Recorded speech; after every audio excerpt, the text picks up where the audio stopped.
Peko et Smile, deux amis d'enfance au caractère radicalement opposé, sont inscrits au même club de ping-pong. C'est pourtant ce dernier qui se fait remarquer par Kaozomi, l'entraîneur du club de son lycée. Le professeur va alors pousser dans ses retranchements le jeune joueur pour réveiller tout le potentiel qui sommeille en lui. C'est dans cet univers très sportif que se déroule l'histoire de ping-pong. Trois lycées différents avec chacun leur propre champion qui ont leur propre spécificité. Dans le lycée Kaze, on retrouve Makoto Tsukimoto, dit Smile.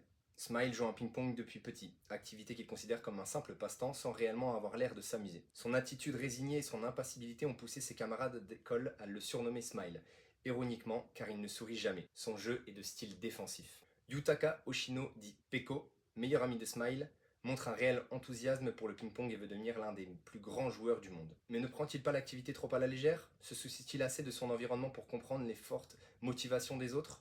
Son style de jeu, c'est l'attaque pure et simple. Dans le lycée Tsujido, on retrouve Wenga Kon, dit China. Puissant joueur chinois, Kon a subi des déconvenues dans l'équipe de son pays et a dû partir. Il compte vaincre Ryuichi Kazama, on en parlera plus tard, pour montrer sa force et revenir auprès des siens. Son style attaquant. Et pour le troisième lycée, on a le lycée Kaio, le plus grand lycée de ping-pong, là où tout est mis à disposition pour sortir les plus grands champions. On a surtout Manabu Sakuma, dit Démon, ami et rival à la fois de Peko. Il vit mal dans son enfance d'être rabaissé par ce dernier. Depuis, il nourrit un fort sentiment de dépassement pour montrer sa valeur au ping-pong. C'est un attaquant qui ne lâche rien. Et ensuite, on retrouve Ryuichi Kazama, dit Dragon. Kazama est le membre le plus légendaire du club de ping-pong du lycée Kaio et l'héritier de l'empire sportif de ce même lycée. Il est considéré comme un véritable héros par ses pairs et montre des aptitudes hors normes au tennis de table. Il est complet, c'est le maître incontestable du lycée Kaio.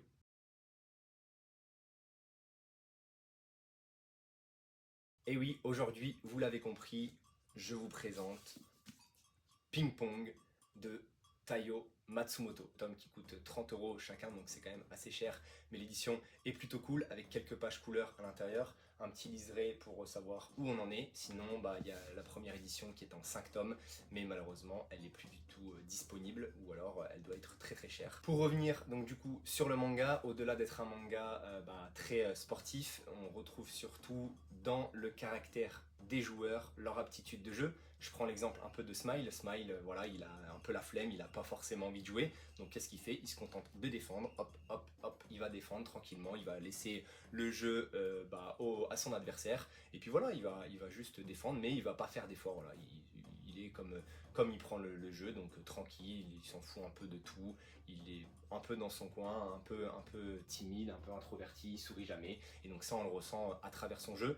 Même chose pour Peko, lui à l'inverse, il est très enthousiaste, il aime se montrer, il aime montrer que c'est lui un peu le boss du ping-pong. Donc il va avoir un jeu très très offensif avec beaucoup d'attaques, avec un style aussi de tenue de raquette qui lui est propre, voilà, en tenue porte-plume. Le suivre, c'est vraiment trop trop cool. Et justement, on ressent un peu les caractères des personnages dans leur jeu, comme je l'expliquais. C'est là où Matsumoto est très fort, il arrive à faire concorder donc le jeu du joueur à son état d'esprit, mais ça on y reviendra un petit peu plus tard. Comme je disais surtout, Ping Pong c'est avant tout un manga de sport, et qui dit sport dit match très intensif, très réaliste surtout, puisque on va avoir un petit tournoi voilà, interlycée, et quand un mec nul tombe contre un gars super fort, il va se faire déchirer, et quand un joueur il va être très bon et qui va jouer face à un autre adversaire très très bon, et le match il va être serré, on va vraiment avoir pas mal d'émotions, on va avoir pas mal de suspense, on va pas savoir qui va vraiment gagner le match, et donc ça c'est super super intéressant. En plus de ça, on a un peu le découpage de Matsumoto qui est super intéressant. On arrive à avoir et surtout à avoir des plans incroyables, donc avec des fois des revers, avec des fois des coups droits, avec certains angles où les mecs ils vont aller chercher la balle, même des planches parfois où il y a tout l'échange complet de A à Z, donc aller-retour, aller-retour, aller-retour, mais avec différentes cases vraiment super bien faites. Donc ça apporte réellement un plus du fait du découpage, et ça nous met réellement dans ce manga de sport vraiment intense avec justement un affrontement qui est proche, hein, puisque une table de ping-pong c'est pas très grand, et donc on ressent vraiment l'adversité et le fait que chacun doit vraiment réellement gagner le match. Et donc comme je le disais, il y a un tournoi interlycée, donc avec surtout les 3 grands lycées, enfin on va surtout s'intéresser à 3 grands lycées parce que comme je le disais, le manga fait uniquement 5 tomes, donc ça va être très condensé, on n'a pas de temps mort où tout ce qu'on va voir dans l'histoire et tout ce qu'on va lire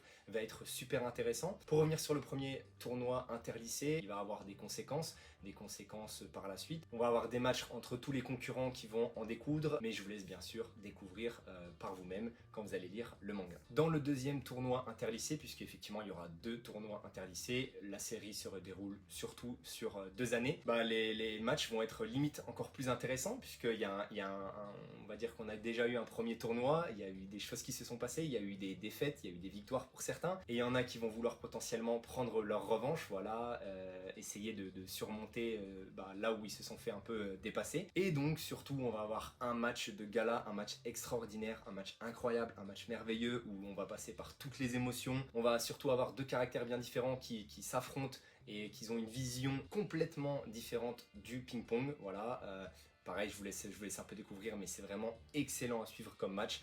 Un match vraiment de gala incroyable et qu'on n'oubliera pas après cette lecture. Et c'est pour toutes ces raisons que le manga nous marque, mais comme je le disais aussi, comme Matsumoto sait très bien mettre en avant tous les caractères de ses personnages et en plus rajouter à ça, comme je le disais, son découpage, son rythme, et surtout un coup de crayon qui est vraiment très particulier au premier abord parce qu'on peut avoir un peu de mal parce que les traits sont pas très droits, il y a vraiment beaucoup d'aspérité. Aspérité, ouais, je sais pas, je l'ai lancé comme ça se trouve c'est pas du tout ça que ça veut dire, mais il y a le trait n'est pas droit, n'est pas lisse, et ça on pourrait croire que c'est un peu brouillon alors que pas du tout, c'est très maîtrisé. Moi pour le coup j'ai pas eu du tout de mal avec le trait de Matsumoto, j'ai tout de suite accroché. Vous, si vous avez du mal, continuez votre lecture, vraiment c'est pas ça qui va vous freiner parce que vous allez voir, comme je vous le disais, des planches vraiment super jolies et surtout des plans qui sont pour moi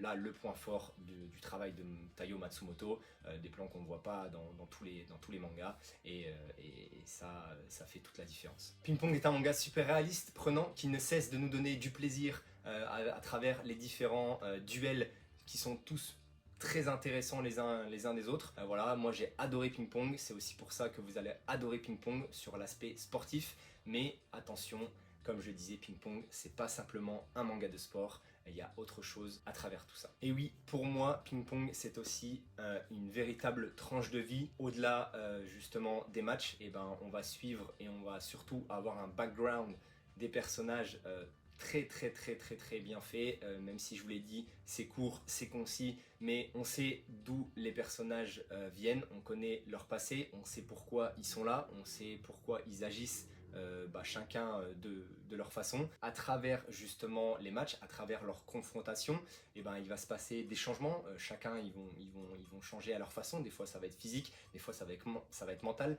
des fois, ça va être un peu des deux. Mais ils ont tous une interaction les uns envers les autres. Donc, on a un beau petit mélange comme ça quand ils font le premier tournoi, en tout cas interlycée, et le deuxième. Et à chaque fois, il y a des évolutions à travers les personnages. Et ils vont tous, entre guillemets, être amis, même s'ils sont au début, on pourrait croire tous rivaux. Non, on va voir qu'elle passe bien au-delà justement de l'aspect sportif du ping-pong.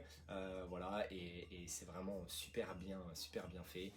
Et c'est pour ça aussi que j'adore ping-pong, c'est que c'est pas simplement que l'aspect sport, que l'aspect compétition, c'est vraiment voilà, on est ancré dans la vie de ces 5, surtout de ces 5 personnages, et c'est vraiment fou, c'est trop beau à lire. Et donc c'est vraiment incroyable de voir à quel point une œuvre est aussi bien maîtrisée, de voir à quel point on va s'attacher à chacun des personnages comme ils s'attachent les uns aux autres, vraiment incroyable. Je rappelle juste que Matsumoto Sensei, il a fait cette œuvre seulement en 5 tomes ou en 2 tomes comme je vous les ai montré tout à l'heure. Donc c'est pour vous dire à quel point il maîtrise vraiment son sujet, à quel point son œuvre là, en tout cas, elle est vraiment super belle à lire. Je viens de vous parler du manga, maintenant on va parler de l'animé, un animé qui sublime à merveille l'œuvre. Oui, c'est possible, hein, le manga est incroyable, mais l'animé est tout aussi génial. Dans un premier temps, il respecte l'œuvre en tout point. On peut avoir certaines planches qui vont ressortir à travers l'animation, à travers les plans qui vont être faits justement dans le manga. Le découpage original de Matsumoto et le rythme que on peut avoir dans le manga, il est respecté, puisqu'il y a seulement 12 épisodes, donc c'est très rapide, il n'y a pas de chichi, comme je vous l'ai dit, on respecte tout, on va droit au but. Et ces 12 épisodes qui sont mis en lumière par la bande son, que je trouve incroyable, qui suit les rebonds de la balle, qui suit également les émotions de chacun de nos personnages, qui suit l'évolution de chacun de nos joueurs. Et donc c'est pour ça que je trouve que l'animé est vraiment superbe à regarder. Un presque parfait à voir absolument. Là où le manga met l'accent sur le caractère de chaque joueur, surtout en dehors du ping-pong, je trouve que dans l'animé, ça va décupler justement ce trait-là, mais surtout à travers l'aspect sportif, quand ils sont en confrontation les uns contre les autres sur la table de ping-pong. On va ressentir toutes les émotions au maximum. Les curseurs sont poussés au max et on s'aperçoit encore plus de leur façon d'être et d'agir. Et pour moi, c'est une véritable réussite à ce niveau-là. Pour terminer, je vous conseille bien sûr de lire le manga en premier, ensuite d'enchaîner sur l'animé. Mais l'animé, vous n'allez pas l'oublier. Moi, je l'ai déjà vu 3 fois, dont une fois là pour repréparer la vidéo. Franchement, c'est toujours aussi splendide. Après, maintenant, vous avez le choix, soit de tomes en édition prestige chez Delcourt Tonkam à 60 €, ou soit l'animé que bien sûr vous pouvez voir je pense gratuitement, mais sinon allez l'acheter parce que c'est vraiment un petit bijou. Maintenant que vous avez le choix, je vous laisse choisir entre un manga magnifique et un animé merveilleux. Que de compliments pour cette œuvre que j'ai adoré découvrir et lire et regarder. Maintenant, à vous de faire le choix. Tonashimo!